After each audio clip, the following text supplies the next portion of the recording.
son dos cosas que plantea esta ley bastante diferentes. El incremento de parte de los jubilados para mejorarles la renta, especialmente a los mineros, que es una parte de la historia, y creo que en eso nadie podría estar en contra. Pero la otra parte es que tienen un artículo, la disposición adicional única, que obliga a la gente a jubilarse a los 65 años. A la gente que trabaja en el sector público y a la gente que trabaja en el sector privado. A todos. ¿No es cierto? Y ese es el artículo más polémico, si tú quieres, de este tema. Y el gobierno insiste machaconamente de que no dice que hay una jubilación forzosa. Pero hay que leer lo que dice, ¿no es cierto?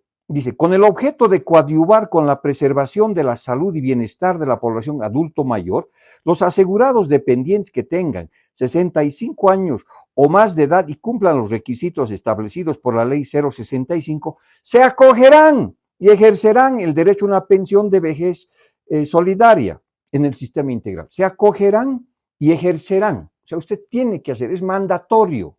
O sea, ¿qué parte del español no entendemos? Es decir, usted se tiene que jubilar. Bueno, no contentos con eso, para reforzar que esto es obligatorio, hay dos excepciones, sino ¿para qué hacen la excepción? La excepción dice, los asegurados dependientes señalados en el párrafo anterior, para su continuidad laboral, a solicitud expresa del asegurado, podrán someterse a un examen médico de aptitud física mental a cargo del Instituto Nacional de Ocupación, el cual evaluará su estado de salud.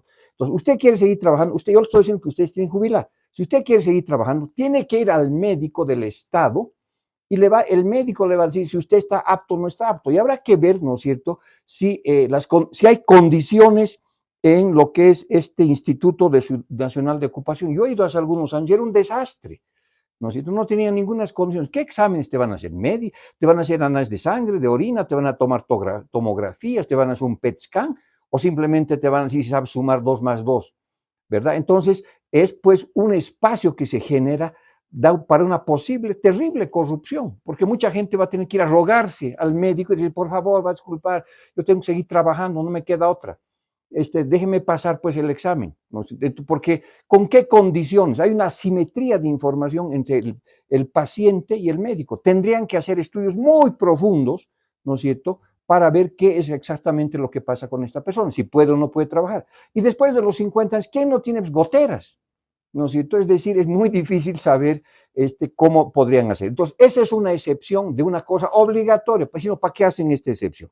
La segunda excepción de la jubilación obligatoria, ¿no es cierto?, es más antipática todavía y yo creo que es anticonstitucional porque va contra el derecho a la vida y al trabajo, ¿no? Se encuentran exentos de la aplicación del párrafo 1, donde te obligan a jubilarte, de la presente disposición, las autoridades electas, designadas y de libre nombramiento. Todos los políticos de Bolivia, presidente, vicepresidente, ministros, viceministros, el ministro que tanto defiende, pues está cuidando su pega, ¿no? Entonces va a poder trabajar hasta los 100 años. Entonces ahí están también los senadores, diputados, están los asambleístas, están los alcaldes, en fin, ¿no es cierto? Toda la política es excepcional y se crea según ciudadanos de primera, que son ellos, que por supuesto no se enferman y probablemente son súper hombres y súper mujeres, y el resto de mortales que va a tener que ir al proctólogo, ¿no es cierto?, para ver qué va a pasar. Entonces, y el argumento de que los eligen y por 4 años nomás, y eso no es suficiente, porque la ley está para cuidar, pues, como dicen ellos, como es un Estado paternalista además, dice, es para cuidar a los abuelitos, a los ancianitos. Entonces, no van a cuidar de sus políticos, también habría que cuidar. Entonces, es una ley que es anticonstitucional porque es para unos y no para otros, tiene que ser para todos. Entonces, yo creo que además este tema no se resuelve pues afectando a toda la población.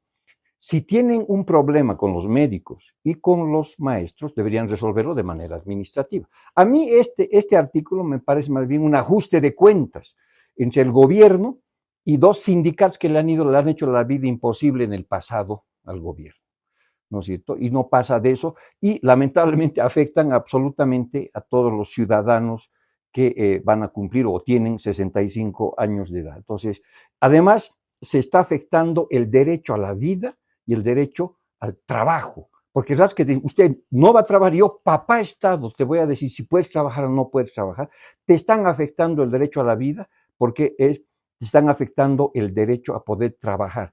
Y mucha gente no, este, no sigue trabajando, no porque quiere, sino que no le alcanza, los salarios son de miseria, las pensiones son miserables, ¿no? El gobierno dice 70%, mentira, no pasa del 30 y 40% de la jubilación. Entonces, ahí hay un tema muy, muy complejo que no está siendo atendido. Además, otro argumento, están haciendo pelear a los nietos con los abuelos, porque te da la impresión que dices, estos abuelos malditos no quieren dejar su puesto de trabajo para las nuevas generaciones. Por favor, hay que entender el mercado laboral de Bolivia. El 80% de la gente trabaja en el sector informal. Y en el sector informal va a estar el papá, el abuelo, el nieto y el hijo juntos trabajando porque no le queda otra. Entonces, no es cierto que un padre o un abuelo le está ocupando el puesto a un hijo, ¿no es cierto? Eso es para un grupo muy chiquitito, porque el 80% van a tener que sobrevivir en el mercado laboral. Y el 20%, 10% es para el sector privado, ¿no ve? Y el otro 10% es sector público. Y en el sector público lo están cerrando, para ellos no va a haber esta ley. Entonces, la ventanita esta de decir, bueno, ahora sí que den oportunidad a los jóvenes, es para un grupo muy chico. Y eso debería resolverse con medidas administrativas, no con una ley. Está bien que la gente se jubile, ¿no es cierto? Pero que lo haga en buenas condiciones, en primer lugar, y pues entendamos que el mercado laboral, el 80%, si nos están viendo jóvenes acá, no van a tener un trabajo formal, porque el mercado laboral, 80%, 3.6 millones de personas están en el sector informal en Bolivia, ¿no es cierto? Y eso pues es así como funciona el mercado laboral, ¿no? Cuando hablamos de rentas dignas, el sector activo podría jubilarse incluso a los 50, según han manifestado diferentes sectores, siempre y cuando reciban rentas dignas. Así es, de eso es lo que se trata. Entonces, no es solamente un problema de jubilar digamos, a 2.000 o 3.000 profesionales o de hacerle excepciones. Miren, no estamos viendo el problema de fondo que es pensiones, el sistema de pensiones. Está en crisis. Señores, el Estado boliviano, a través de un monopolio público controlado por militantes políticos, se han hecho cargo de 24.000 millones de dólares de los aportantes. Y no hay control y no hay sistema de seguimiento a eso, ¿no es cierto? Además han puesto a militantes políticos con muy poca o ninguna experiencia en la gestión de fondos, con salarios brutales, utilizando la plata de la gente. Además esa plata ahora la están prestando al propio Estado. Entonces el gobierno dice, no, pues esos 24.000 millones de dólares tienen candados jurídicos que no van a poder tocarlos. Pero ¿acaso no había candados jurídicos también con las reservas internacionales del Banco Central de Bolivia, que eran 15.000 millones de dólares y han bajado a ser 1.700 millones de dólares ahora?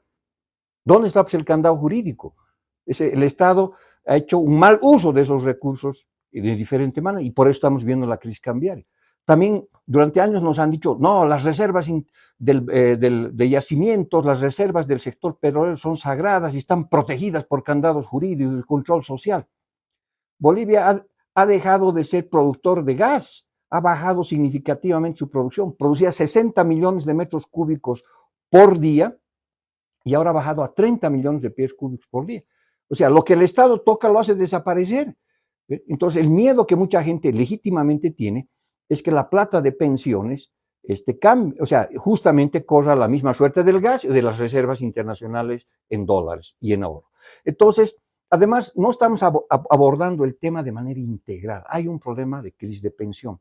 Entonces, eso hay que abordarlo, primero, para que tengamos un gobierno corporativo dentro de la gestora pública adecuado, eficiente, transparente, con la mejor gente posible. Tengamos mecanismos a través de los cuales los financiamientos, ¿no es cierto?, para que se pueda, la rentabilidad de esos fondos aumente. Además, ¿no es cierto?, estás en un monopolio público. ¿Por qué no hemos hecho como Chile, que han hecho una reforma también de pensiones? Pero son los ciudadanos donde deciden dónde colocar su plata. Hay 3 o 4 fondos de pensiones. Es lo mismo que pasa con un banco. ¿no es cierto? Tú podrías poner tu plata en el banco estatal A, B o C, ¿no es cierto? En cualquier banco puedes poner, pero tú decides. Aquí, ¿no es cierto?, ¿qué es lo que hace con este sistema de monopolio público? El Estado captura la plata de la gente y dice, yo voy a hacer lo que quiera y a vos, bueno, te voy a avisar cómo funcionan las cosas. Entonces, no estamos viendo el problema tampoco del empleo. Aquí no se trata de conseguir 200 o 300 peguitas más en el empleo de calidad, ¿no es cierto?, para que la gente no esté sobreviviendo al sector informal. De lo que se trata es de crear un sistema productivo donde además fomentes el emprendimiento, la innovación, ¿no es cierto? No solamente por necesidad, sino por oportunidad. Entonces, es pues hacer crecer, para que todos estos jóvenes que están entrando al mercado laboral tengan pues empleos decentes y tengan condiciones de emprender en ecosistemas que los ayuden a generar también empleos y a generar riqueza, ¿no es cierto? Entonces, no se trata simplemente de hacer campito para unos cuantos, ¿no?, para que el sistema funcione. Es un cambio radical y el gobierno no quiere ver eso y está con estas cortinas de humo que tiene que ver con la jubilación forzosa, que en realidad es un ajuste de cuentas con los sindicatos de médicos y maestros. Licenciado, para poner un ejemplo, ¿cuántos años tiene que trabajar una persona y con cuánto de sueldo para tener una pensión digna? Estos 5.200 que está anunciando el gobierno tan eufóricamente. Bueno, eso es sumamente bajo, digamos, ¿no? Ahora, no es malo para la gente que recibe poco, ¿verdad? Pero lo ideal sería que la gente se jubile con el total de sus últimos salarios. ¿Cómo lo hacen los militares? Porque mucha gente dice, no, pues no se puede en Bolivia. ¿Y por qué los militares pueden hacer? Otra excepción muy cuestionada, ¿no es cierto? Muy polémica. Entonces, el país tiene que comenzar a debatir qué hace con su sistema de pensiones, de qué manera lo hace más eficiente, lo hace más transparente, de qué manera damos una renta digna, porque no nos olvidemos que la gente de la tercera edad, especialmente la que se va al sector informal, tiene que pues que sobrevivir y va a trabajar hasta que se muera, porque no le queda otra. Porque además el sistema de salud en Bolivia es malísimo. Entonces, no solamente no tienes plata, ¿no?, sino que lo que debería darte gratuito el Estado, que debería ser salud, no hay, ¿no? Entonces, tú estás frente a una cosa sumamente compleja y no está pensado de manera adecuada. Creo que es el debate central que deberíamos tener en los próximos años, porque estamos hablando de la riqueza de 24,000 millones de dólares. Ahora, no te olvides que cuando pasamos del sistema solidario en los años 90, el sistema solidario quebró. Se habían robado toda la plata, había cero. El nuevo sistema, que se hizo a través de los FPs, comenzó con cero dinero, comenzó a crecer y bueno. Ahora estamos haciendo otro cambio hacia el estatismo, pero que quede absolutamente claro. No es como en el año 93, cuando se hizo ese cambio, había cero, ni un peso había en el sistema de pensión. Ahora se le está entregando al Estado 24,000 millones de dólares, que es más de la mitad del PIB boliviano. Entonces, por eso es tan sensible, ¿no es cierto?, que estos temas se traten de manera integral, que no se politicen, que no sea un mecanismo de ajuste de cuentas, que no sea un mecanismo a través del cual se quiere ocultar los problemas serios de pensiones que tenemos. Queremos que la gente tenga una pensión digna, ¿no es cierto?, que le permita vivir con dignidad y a futuro. Y eso este sistema no está logrando, simplemente está haciendo parches y además parches ilegales y antipáticos, porque esta ley forzosa, esta parte de la ley que fuerza a la gente a jubilarse, además de ser una intromisión a la libertad de la gente, brutal, ¿no es cierto?, genera pues una discriminación muy grande y resulta que los compañeros, ¿no es cierto?, políticos van a estar exentos de eso. Entonces, a mí yo no sé con qué cara salen los viceministros a defender para ellos mismos, porque para ellos no van a tener que ir pues al médico, ¿no es cierto? Ellos no, porque ellos no están 5 añitos y nada los puede tocar. Pero no nos olvidemos que, por ejemplo, el presidente de la República está hace 30 años en el sector público, ¿verdad? Y no le va a tocar el sistema médico, ¿no? Yo te aseguro que hay unas oportunidades muy complejas, podrían haber oportunidades muy complejas de corrupción, ¿no es cierto? Y va a ser una intromisión sumamente vergonzosa, porque vas a tener que ir a rogarte a un médico que te permita seguir trabajando, ¿no es cierto?, cuando es un abuso. Entonces, el Estado no puede meterse así en tu vida, ¿no es cierto? O sea, y ese argumento es que queremos cuidar de nuestros ancianos, pero ¿quién les ha pedido eso a militantes políticos y burócratas estatales? Cuiden de su vida, ¿no es cierto? Dejen a la gente en libertad y que el sistema de mercado diga, pues, quién puede trabajar, quién no puede trabajar. Pero no tiene que decir el Estado, no, tú sí, tú no, mira, uy, te falta medio ojo, vos trabajas. A mí me parece que tú tienes diabetes y por lo tanto eres muy dulce, no puedes trabajar, ¿no? Entonces, ¿en qué condiciones va a ser eso un sistema público con tantas dificultades? Porque tendrían que tener pues 10 tomógrafos, porque lo primero que tendrían que decir es, a ver, ¿este señor tiene una enfermedad seria o no tiene? Pero te van a hacer pues un análisis de sangre, de orina, y te van a hacer sumar 2 más 2 más 4, y te van a decir, sí, puede trabajar. Entonces, y eso pues es inadmisible, es una vulneración a los derechos individuales de las personas. Lo que no implica, ¿no es cierto?, que uno defienda que hay gente que se queda mucho tiempo en un puesto de trabajo dentro del Estado. Porque en el sector privado vas a tener que hacer, te van a votar, ¿no es cierto?, no hay forma.